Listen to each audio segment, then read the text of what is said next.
Right, now here we are, and welcome everybody. And we've got quite a lot of people from over the channel tonight, from Holland. Eindhoven has been mentioned, so welcome to all of you. I hope the crossing wasn't too bad. The joke, that was a joke. So we're here tonight to welcome Julia Duke's new pamphlet into the world. We're going to launch Conversations. And Julia and her husband Douglas have spent 15 years in the Netherlands, but then they lived for another 6 years on the west coast of Wales. Now they call Suffolk home, and we have a great many people from Suffolk, I believe, as well. As a writer, Julia loves to experiment. While living in the Netherlands, she contributed to an e-magazine called The Hague Online, an English language magazine, a monthly for the expatriate community. Over the years, she has worked extensively at poetry, her first love, and at creative nonfiction. And recently, she's been involved in a project on identity, and she's also done memoirs. Her poems have appeared in a number of anthologies and magazines, including Fifth Elephant, the anthology of the New Town Poets, London Grip Online, Indigo Dreams magazine, the Drawn Treader, and Suffolk Poetry's magazine, 12 Rivers. Conversations is her first published pamphlet. She will tell you about Conversations and why she wrote it, and she'll read to us in a moment. We also are very glad to welcome, in between her readings, Chris Kinsey and Jacques Groen to read from their own work. So we're looking forward to hearing from you first then. Thank you. Julia. Hello, everybody. I've been saying hello to people as you arrived, and it's been really lovely to see you all. Thank you so much for joining me. It means a lot to me. Thanks to my book and to Zoom, I've been able to gather up a lot of fragments of my rather scattered life from London, Kent, Sussex and Suffolk, the Isle of Wight, the Netherlands and Wales. And it's great to have you all here with me. In a minute, I'm going to read to you by way of introduction a part of the foreword to Conversations. Hopefully it will give you a flavour of the book and why I wrote it. But before I do, here's the first poem of the evening, perversely not from my book. It may show a first glimpse of how I acquired a fascination with watching people and trying to work out how they tick. So the first poem is called Leedale Avenue. Rough red brickwork rasping on bare legs, squeezing through child-only space between fence and garage, peeping, squinting, getting information through the knot in the wood from another world. Cooey, cooey, cooey, Mrs. Gayton! Floating, disembodied above the wooden barrier, a message from the other side, the world beyond fence. Mrs. Caudwell, rough hands hanging out the washing, plump, a rose-covered pinny stretched across her rotund form, wriggle to get a better view, jealously guarding my secret.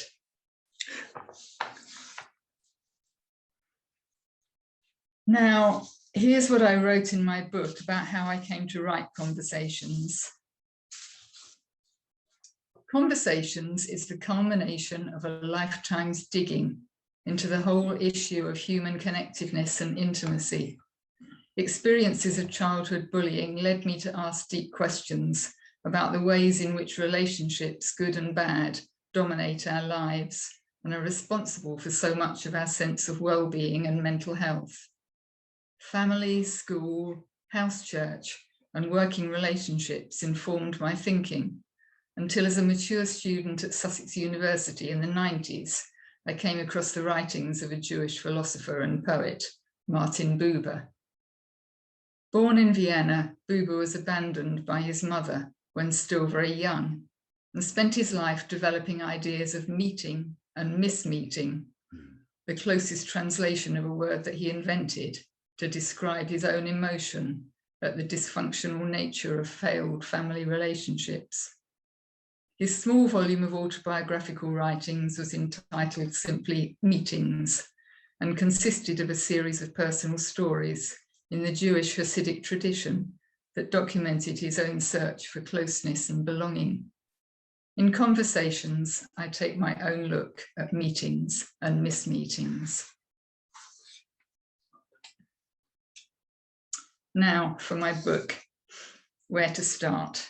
I decided in the end to take the wise advice given to Alice and to start at the beginning, go on until I get to the end, and then stop. So here's the very first poem in the book, and it's about babyhood, where all the conversations of life begin.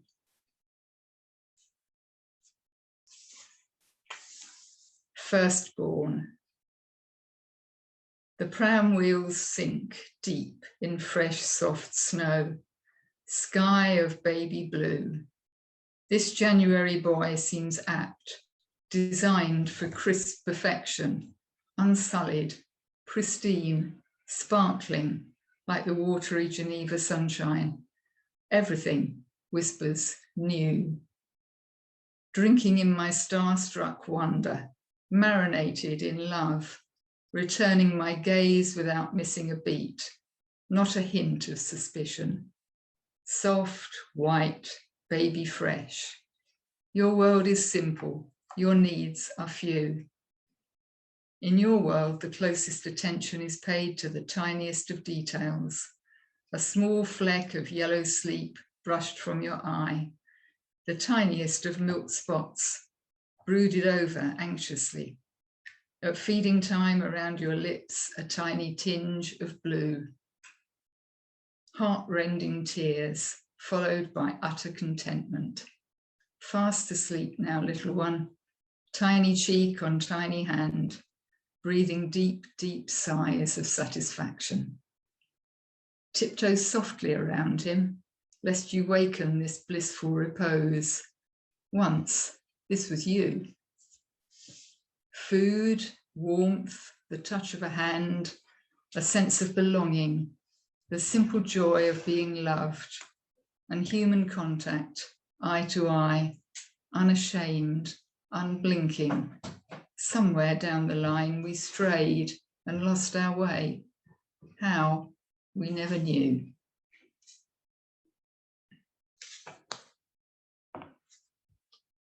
In our early years, we carry on learning how to relate to those around us.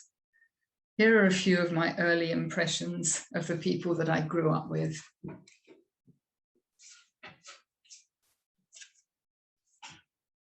First impressions. My mother read to me in sleepy afternoons while my sister was at school.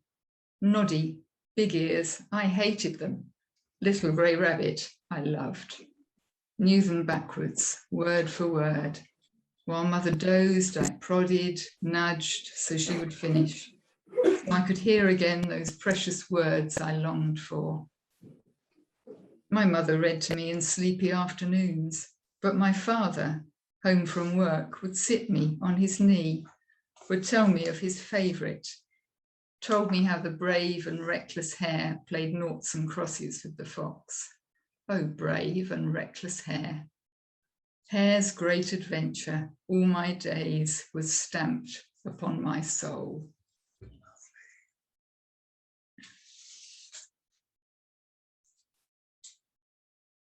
My next poem continues with the theme of how children develop, how they learn from watching us and overhearing our conversations. The poem is based on a beautiful painting by Henri Daumier called Neighbourhood Gossip, and my poem has the same name. Neighbourhood Gossip. Before these women's candour, even the sun's ardour pales, unable to match their energy before it sinks beneath the hills, and the world is put to rights. Here is guileless gossip. We are eavesdropping on intimate conversation that defines boundaries, makes judgments, heals wounds, brings us together. This is the stuff the world is made of. Humanity oozes from every pore. A gentle colour wash, a few sharp outlines traced in black, a message clear to all, a rural community viewed through the eyes of a child. For their eyes are watching every move, innocent eyes learning how the world revolves, how the world works, what makes it tick. It takes a whole village to bring up a child, a whole village to instill wisdom, nurture and inspire, a whole village wrapped in an embrace that includes us all. Beneath the shadow of this tree, a family is forged. Beneath the shelter of this tree, a community is built. Daumier understood.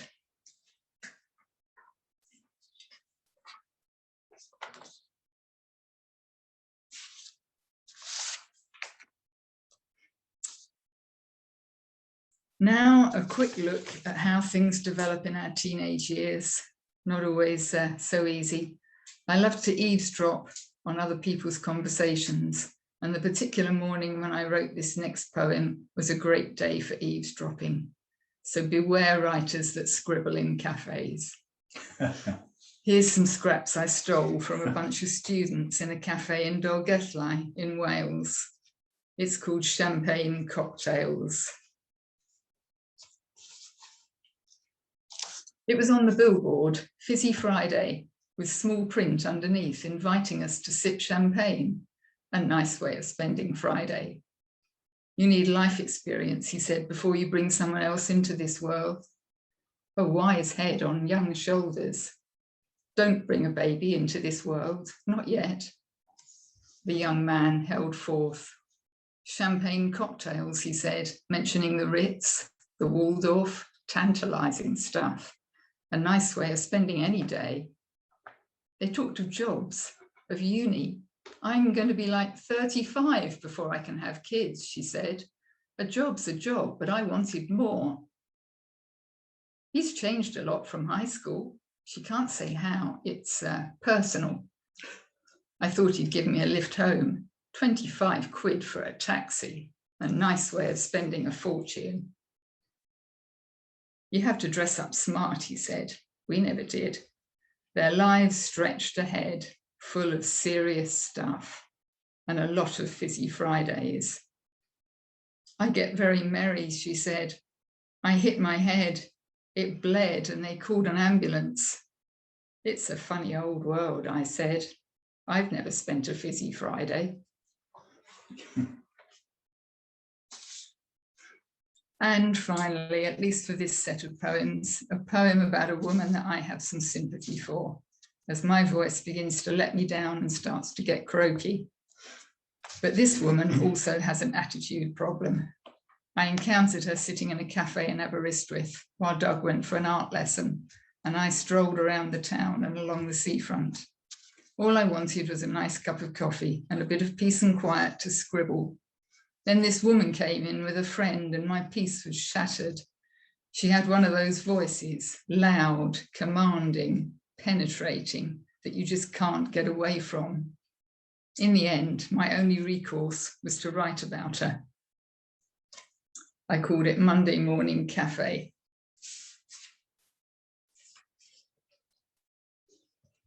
Maniacal laughter ruptures my solitude, grates on my ear, scrapes, scars, scours, scratches, wounding my soul. Her words stutter, judder like a machine gun. His words hit the floor. His gentle interjections soothe to no avail. She is invincible. Never stopping for breath, she is learning her trade, learning to teach on the job. I am at a loss. How will she learn anything?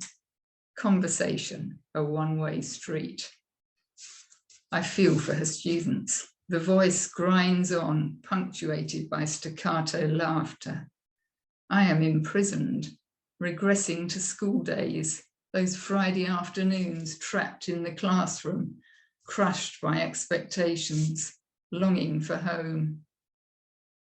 No longer a child, I resist, slowly lean back in my chair.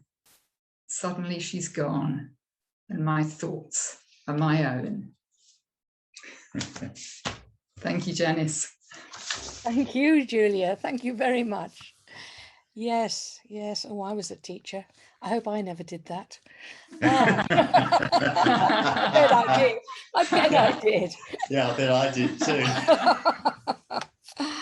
So we're going to hear next from one of your guests, Jacques Groen. Jacques is a Dutch-French short story and poetry writer, and he lives in Suffolk. His work has appeared in the 12 Rivers magazine, Lighten Up Online, Ink, Sweat and Tears, Ripples magazine, the Catalbui, I'm not sure if that's the way to say that, the Catalbui anthology, On a Knife Edge anthology, and in our own Dempsey and Windle newsletter. He was runner-up in the St. Petrock's poetry competition, and you can read his work on firebirdwriters.org. His poetry has been chosen for the Poetry Cafe Norwich as Poem of the Month. He volunteers at a creative writing group in a local prison, which is an excellent thing to do. Poetry is good for the soul. So thank you very much, Jacques, for coming along tonight, and we're looking forward to hearing some poems from you. I'm going to mute myself now.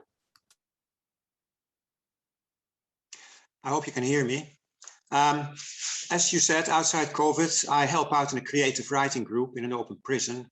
And there I came across this character who was all bristle and bravado and talking big. And though he was a big man, it was quite apparent that inside that large torso lived a little boy. And I used this character as part inspiration to this following poem. He had been sent down for a long period, gone to prison for a long period of time, and come from Belmarsh prison for the last bit of his sentence. But he never got to hear this poem. And the second part character was a young man, a boy really, of about 15, 16 years old. I was working in a particularly poor part of London that carried with it a large criminal element, and I knew a good proportion of them. Not by choice, but it happened. A gang is a safety net as much as a threat, and one can't easily leave. I didn't see this young man for about half a year, and then he came to visit me to tell me that he had gone to live with his aunt in Wolverhampton, and that he was now going to school, and he was doing very well indeed. But I shouldn't tell a soul. And of course, I never did, but I was very touched by it. So this is quite a long poem, and the rest is all short. Whether it is 1 or 2 poems, you will have to tell me. The poem was originally called Skating on Thin Ice, but because if you didn't hear what I just said, it would be a difficult title. So therefore I call it now Gangsta and the Paranoia of Pursuit. I'll put my reading specs on. Very much better. I have been wilding, raging. I am skating on thin ice and I cannot stop. That would break the ice. Break the ice and I drown. I know that. You know that too. Around me is nothing but ice. Ice into horizons crowding me. I'm in too deep, cannot stop, can't afford to stop because I'll go down deep. Sometimes I can hear it crack. It cracks and the chill of the sound mounts my spine, goes right through me, freezes the back of my head, my shoulders, grips my hips and paralyzes. But I mustn't move rashly, cannot rush or shrug or panic or even anything at all, and I mustn't alter the pace. I must skate an even pace, I know it, don't upset the ice. Skate on, concentrate, eyes on the job, nice even strokes that do not upset. The ice behind me melts, I can feel it. Sometimes I feel it melt to within a foot, licking at me to within an inch, the sides too. Sometimes I get so freaking tired I feel the need to stop, and there is no land to be seen, nowhere to stand, rest, lay down my head. Left leg, right leg, do not push too hard, careful. Another crack and I swirl with fright. I want out, and the adrenaline grips me, panics, kills me slowly and addicts only too well. But then the panic suppressed. And now an island, a small solid piece of land, and I can stand here on one leg, fraught but rest. It's tiring, but I can rest. And the ice around me boils up to the edges, heckles, spits furiously. It wants me back, and now the hunger starts. The lack of adrenaline shouts, screams, scream. And in my chest, I feel the tension rise, burst. And now I know that I need to skate again. And the fright gets brave, and the skate touches the boiling water. And now the water freezes over to ever so thin, and I skate again. The ice is too thin. Please, no, don't hold me, because to embrace me means we'll both go down. And to go down means drowning. And I cannot go down, because that's I proved to myself. Of course, last time I drowned. I didn't survive, not really at all. It killed me stone dead, and I cried, wept bitterly, shamefully, silently. Because I'm not that hard man, any hard man. I'm just that little boy, not hard at all inside me. That little boy with all the brash and bravado, that swagger of big man, the dare, the brawn, and the tears, and the mother, and the brother, and the heart. That heart that booms bravely in quiet floods, empty as the key turns in its lock. And I know that to escape, I must walk on firm ground, on another continent, anew, and be a man. This man with a brave heart, free. The second poem is a very different poem. It's about refugees, and Julie asked me for this one. And it is to remember the 3-year-old Alan Kurdi. You may remember him. He was that little boy that was found and ended up on the beach, photographed and all over the world a few years ago. And yes, it was a very sad thing. And this poem is called Crossing to Life. Crossing to Live. The sea is shredded by an ominous wind, which slices chilling breakers into torrent spray, flings foam, soaks, heaps white horses into monsters where 16 drenched, clench, hold fast to this new terror. They fled from hunger, death, in search of promised lands. Flip and dock as flotsam onto a beach amongst the far-flung scattered driftwood. You find along this long blue shore of broken dreams, a golden child on silver sand, an innocent, a boy beautiful, stilled, snuffed, catching the light, at which for just a fleeting glimpse, the world sucks deep its breath and weeps, then breathes out again. And I don't know if I'm allowed a third one because, yeah, okay. Well, this one is the first time it has had an outing, I think. And it's also a bit political. And it's an everyday Shakespearean drama or thereabouts. Her name is Juliet. And me, Romeo. I'm the doodart of cool cats, king cool of the hood, ever up to nothing good. And the bad man, mean and stealthy, came across this beauty down in Chelsea. But a class of people out there, they got cash. Me, looking for loose change, bit of dough, came to reap their stash. Teased she, do not like it none too coy, meaning mad, tear away, and me all swank, rubbed her boredom on me, slag, gave me fire at her drum. At a yard she showed me living, but curiosity kills cats, caught in the gyration of her idol. Wild, played me sweet, mild, then none too gentle, razor sharp with praying claws, dig down tight, so ferocious in her appetite. And me, I'd no feud, no beef, no bone to grind, meant no harm, only had the loving on my mind. When walked in her 3 brothers, righteous, dissing, peering down at me. Me, deep drag from the trough end of the gutter. Them all rage, pulling blades onto my muzzle. Wanna cut me, but no fear. Pulled my gun, slugs fired, rapid rung. Gave them some, scarlet, dead on target. Them slumped onto white carpet, soaking red. Oh, dread, what we doing next, sweet Juliet? The police reports reads rape, me murderous. Aggravated burglary, such perjury, me merciless. She screamed, she found a knife, she plunged it into my gut. I saw the cut, I saw the blood warm streaming through my hands. And then, all blackout as I slumped on the floor, I heard a shot. I felt her drop, and then our curtain call. Thank you very much, Jacques. That was very exciting, that last one. Yes. The poems you've sent us have all been very, very exciting. Actually, we've enjoyed all of them. And this the one about the little boy on the beach was very moving as well. I thought that that was lovely. Thank you. Now we're going to go back to Julia. Julia's going to read some more poems from Conversations. So thank you, Julia. Thank you, Janice, and thank you very much, Jacques. That really was wonderful.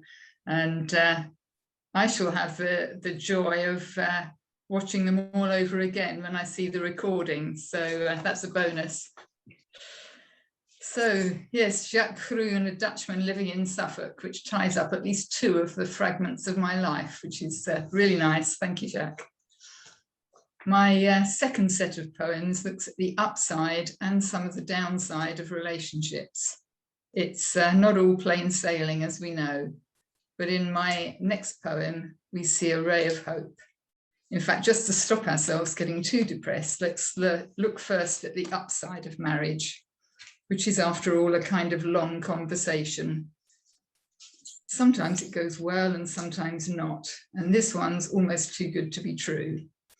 It's based on another painting, this time by Henri Matisse, and it's called Portrait of the Artist's Wife, which is something that feels a little bit familiar to me these days. Portrait of the Artist's Wife. Her husband has her well trained. She knows how to dress. Stylish, she sits erect, head tilted, with a patient, knowing smile. She's in for the long haul. The perfect colour match. A silky pea green blouse simpers beneath her turquoise tailored jacket with its black velvet lapels. Her right arm drapes the wooden chair. Outlined in black, her eyebrows arch. Her eyes are dark, inscrutable. Her nose neat. Her lips thin, determined. Her head is crowned by the sweetest of hats, black, chic with a pink rose. Against a vivid peacock blue screen, Madame Matisse is beguiling. It's perfect. Save the artist's final stroke of genius, that telling use of complementary colours, a golden scarf wound about her shoulders. They are an accomplished pair. The artist and his wife. His skill, her charm, entwined forever. His portrait shows it well. Half a lifetime of complementary giftings, a marriage made on the colour wheel of heaven. Some days the partnership doesn't work quite so well in a marriage, and here's a humorous look at what can happen. Collaboration. I begin my sentence with hesitation. Cautiously, I knit words together, build logic, tying my thoughts neatly, advancing towards an obvious conclusion. He interrupts, forestalls me, mistaking hesitation for failing speech, offering an unwanted solution, helping an old lady across a road she never wanted to cross. Patiently, I unpick his words, resentful of this unsolicited collaboration. Now my task is doubled, unpicking done, I must begin again. That was about me. My husband has just reminded me that that was about him. My next poem is inspired by another painting, this time by Walter Sickert, and he portrays an elderly married couple who seem to have given up. Here's a marriage that's just run out of conversation. Sadly, you see it all the time. Couples sat in restaurants waiting for their meals to be served with nothing to say to each other, eyes down, busy with their smartphones. This poem is focused on an era before smartphones were invented, but the dynamic is the same. It's entitled Ennui, or Boredom.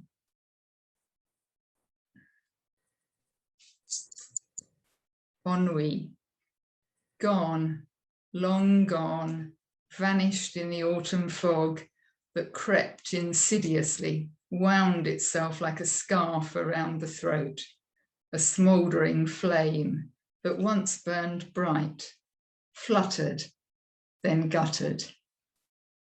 As passion wanes, the flickering memories yield a careworn hollow shell, a winter's discontent. Gaze at faded yellow walls, inhale the musty soured smell of 100 spent cigars. The spark they once had known was done, snuffed out. No one noticed, no one cared. The moment passed them by, unmourned and unrepented. Too late for tears, recriminations, much too late for reparations.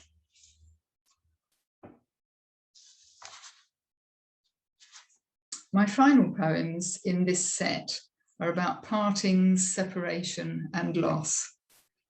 The first is about a meeting that never happened. One of those poet's license poems that Doug is always teasing me about, a mix of truth and fiction. I have the girlfriend that it's written about, and we did part. The meeting could have happened, but it didn't. Although we did have one last meeting, which I shall always remember. Here's the poem. It's called Poignant Meeting.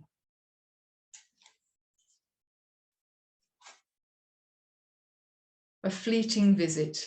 We linger over coffee until we can postpone the moment no longer.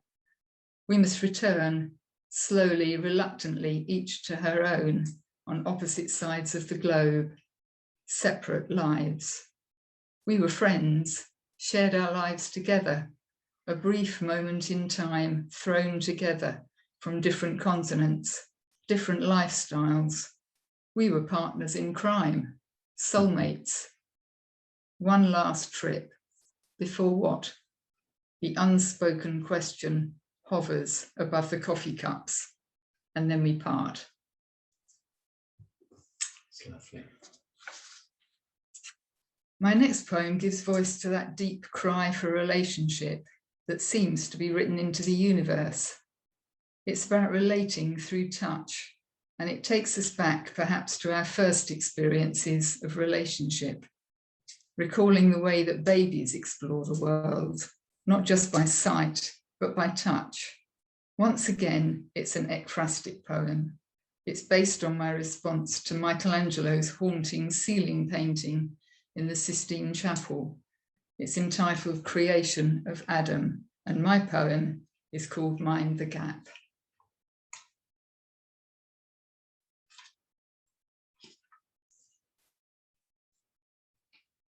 That tiny gap, we mark it well, is centerpiece.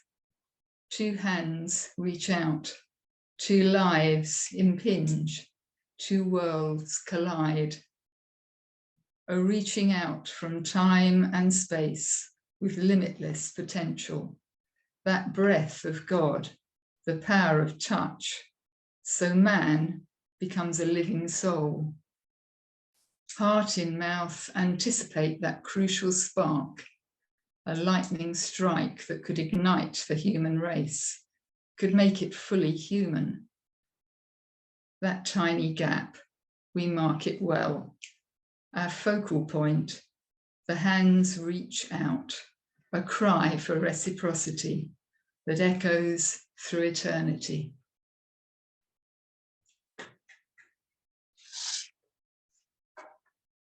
And finally, in this set, my last poem about another kind of gap.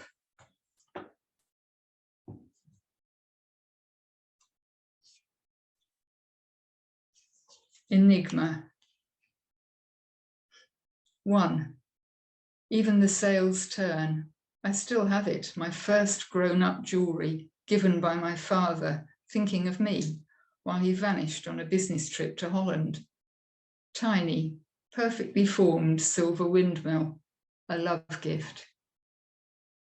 2. After the funeral in 1992, turning out his desk, most prized possession except for his books, I found a small dagger, silver, engraved with camels, dows, and a rose pattern, broken off at the end, oozing romance. A tale of Arabian Nights from 6 years in wartime Baghdad. Such mystery, intrigue at the heart of an ordinary man. Now it lives in my desk. Why did he go there? 3.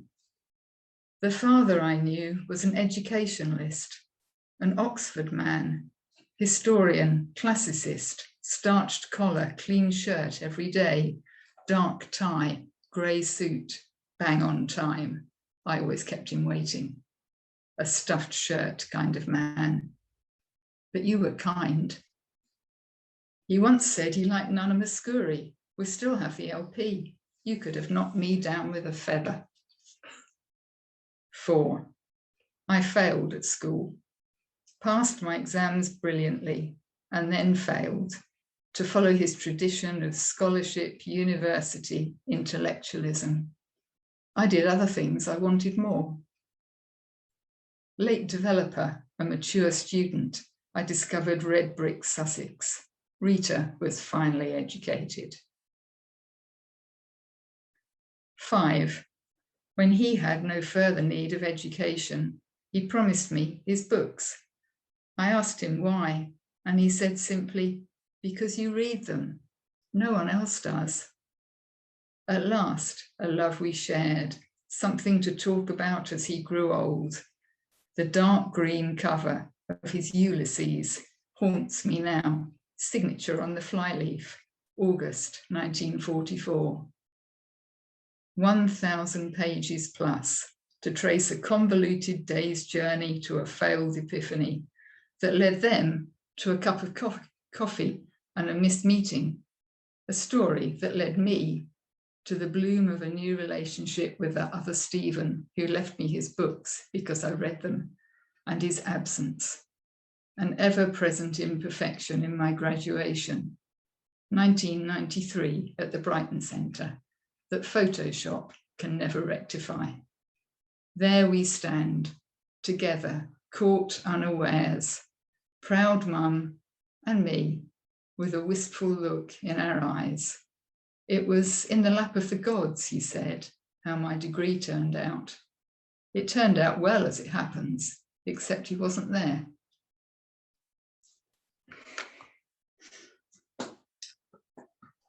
That was Thank you.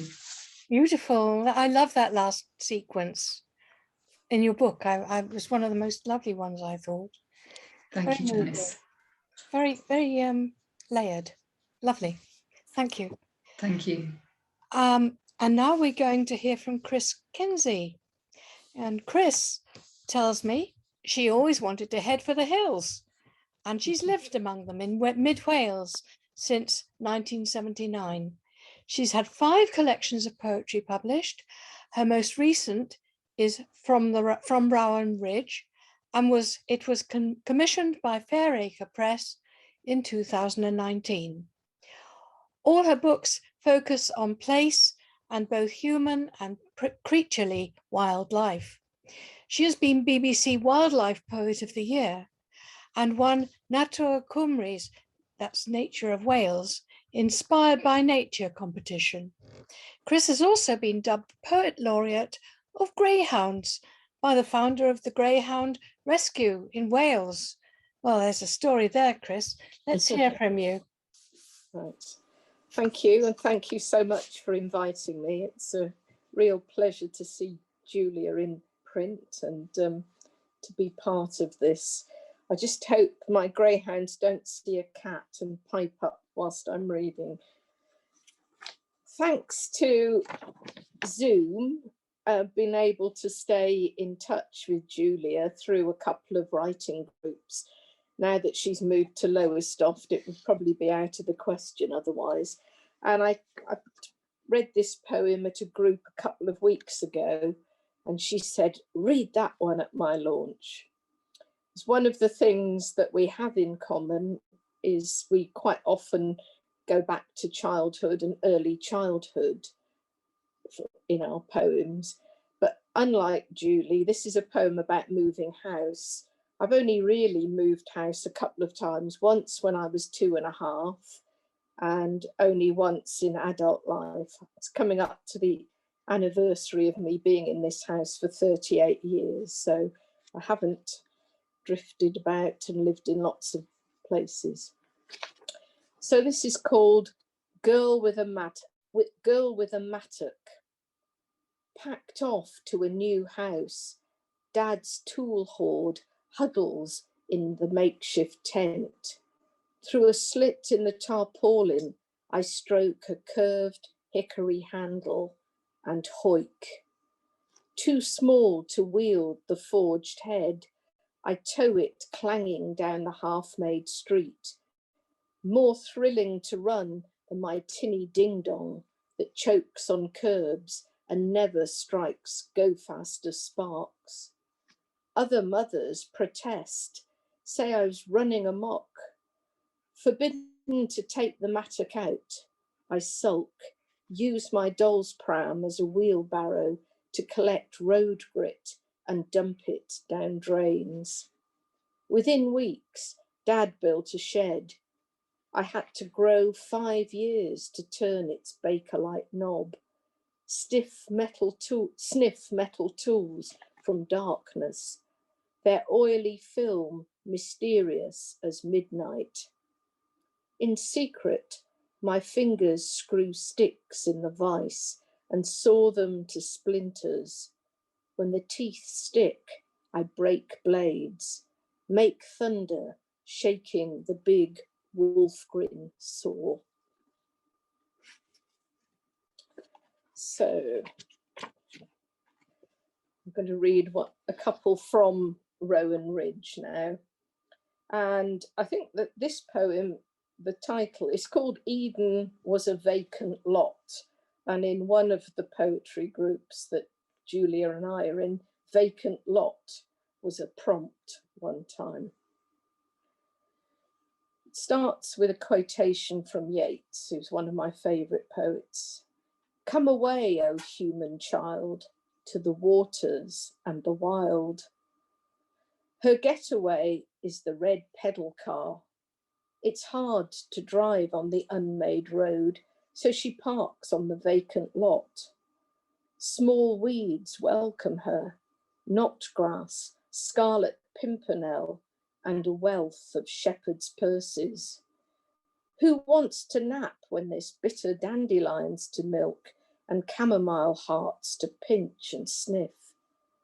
Willow herb and goldenrod wave her in, Grand Prix style, conspiring to hide her and keep all secrets. A violet ground beetle guides her to the cracks, and kiting spiders spin safety lines for her solo acts. Cinnabar and burnet moths, daytime's poison beauties, swirl spots before her eyes and flash scarlet black stripes. She watches goldfinches charm thistle crowns. Down flies. Someone tells her airborne seeds are fairies. Make a wish, make a wish. So lots of people told me that, you know, I needed to go to school. I was ready to go to school. School would do me good, but I always like wandering aimlessly in the wilds. So this one's called No Going Back. Poppies blazed from cracks by the prefabs. I tugged one. It lashed my palm, snapped with a whiff of underworld. I cried when the petals fell like bits of burst balloon. It was the third day, and I didn't want to go to school again. I wanted to go back to the river, put my hands up and surrender to brown meadow grasses taller than I was.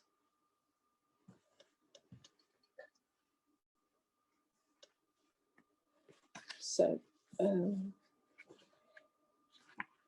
yeah, I grew up in Leominster in Herefordshire, so I was very, very lucky to be able to wander over fields and along the river.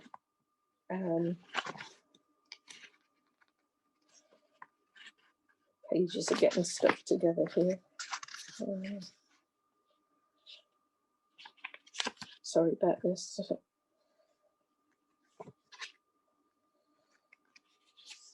And so I was always really immersed in nature, and now so many things have declined in my lifetime that it's a great sorrow. This one's called Cuckoo, Cuckoo. Wading thigh high through wet grasses makes me 10 years old again, chewing and spitting sweet stalks. Hay meadows were forever. I know this sward like my classmates' register. Buttercup, campion, lady's smock, ragged robin, rattle, sorrel. But it's too quiet. Only rain whispers. Now the first cuckoo cry cracks open friends' smiles. I can't hear it, but recall is loud, absence deafening. Every spring, Mum and I competed to claim the earliest cuckoo. By May, hundreds of heard but never seen cuckoos calling constantly, close by in the tree, close up under the eaves, drove us to echo, shut up, shut up. Decades of slow fade, silent waiting, a kerfuffle of crows at the boundary hedge, a quick draw of binoculars from holster. At the centre of the mob, misted lenses find a grey blur, focus on down-pointed wings as they fly, leaving a trace of cuckoo on a mind left behind. Eyes strain for clearer sighting, rubbed out lines of old drafts. Two notes and faraway things come closer. So I've also spent a lot of my time teaching, and I always liked the two extremes, the very able A-level and up to postgraduate, but also had a great fondness for kids on the margins who'd been excluded from school. And this is a conversation poem about a boy I knew. I was called in to teach because he'd been thrown out of school just before his GCSEs. It's called Salvage. Week 13, there's a lull in the lesson, and he says, "You're passionate about your poetry, aren't you? It's like me and cars. I think about the thrill of reckless imagery and the way I like to take without owner's consent things people say." Week 14. You work hellish hard at all this writing. Do you ever get paid for it? I've just banked a cheque for £200 for some poems. He scales down his scowl to be polite. If you saved all your dog food tins, crushed them up and took 'em to Lovat's scrapyard, you'd soon get yourself 200 quid. So thank you very much. Thank you, Chris. That was lovely. Thank you very much for the, what an interesting life, considering you've never moved anywhere. Thank you. So we're going to hear for a last time this evening, though I'm sure there will be other times, we're going to hear from Julia again. Julia. Okay. Chris, that was lovely. Thank you so much for reading at my book launch. And you've been a real influence on my poetry writing ever since I met you at a writing course. You have an amazing eye for detail, and I think a sixth sense for knowing which bits ought to be scrapped from a poem. So thank you for your poems, and I wish I could know as much about wildlife as you did.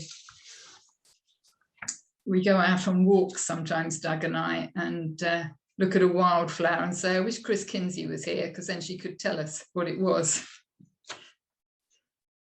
So I'd just like to say, before I read you my last poems, a lot of thank yous.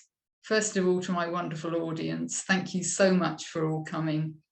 And to my guest readers, to my publishers at Dempsey and Windle for the fantastic job that they've done on my book, and especially to Janice for her unfailing persistence over tiny details. Thank you to the Suffolk Poetry Society for all their help in marketing my book. And last but not least, thanks go to my husband, Doug, for his encouragement, his patience, and his valuable editing skills. Can I have this in writing? And now he wants it in writing. Finally, two more poems ending on a positive note. So with families increasingly living so far apart, and more recently with the added complications of COVID, we're having to find ways around some of the problems. And this poem comes from a time when Doug and I were living in Wales, home from 15 years in the Netherlands, but still a long way away from our family. The poem records my weekly visits to a local cafe after our regular choir practice with some rather sweet old ladies. It's called Sweet Conversation. Strategically placed at the corner, I await their arrival. They will come together. They always do. A lifetime of friendship has rendered them inseparable as they process down the street, 2 by 2, arm in arm. Engaged in conversation, focused on staying upright, they teeter on ill-advised heels, elegant to the last. Only Wynne stares ahead of her, spies me waiting, peers at me. Is that Julie? A cry of welcome that takes me back, a mother's cry. 14 years since last I heard it, that spontaneous cry like a child's, full of joy, never failing in warmth, always pleased to see you. Now long gone, I remember with pleasure being enfolded in the circle of her love. In the cafe, we sit in a circle, piling sugar crystals on mugs of foaming coffee, taking our turn in deep debate, drawing warmth, finding joy from one another's lives. These days, families live so far apart, estranged, bereaved, adopting where they can, other people's mothers, other people's daughters. Here we sit together, piling words on words, a tiny community brought together by necessity, like need, the mother of invention. And to end our evening together, a poem set in the Netherlands about a reunion between old friends. And in fact, they're here with us tonight, Firat and Muga. Here's a poem for you. It's been so good tonight to have a chance for another reunion with so many people. And this one's called Should Old Acquaintance.